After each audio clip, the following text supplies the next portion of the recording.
I decided to play a little bit today.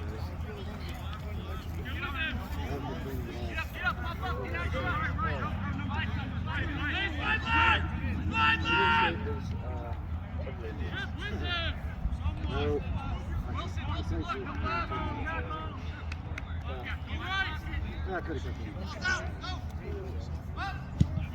Are you, Daddy? Let's see some, David.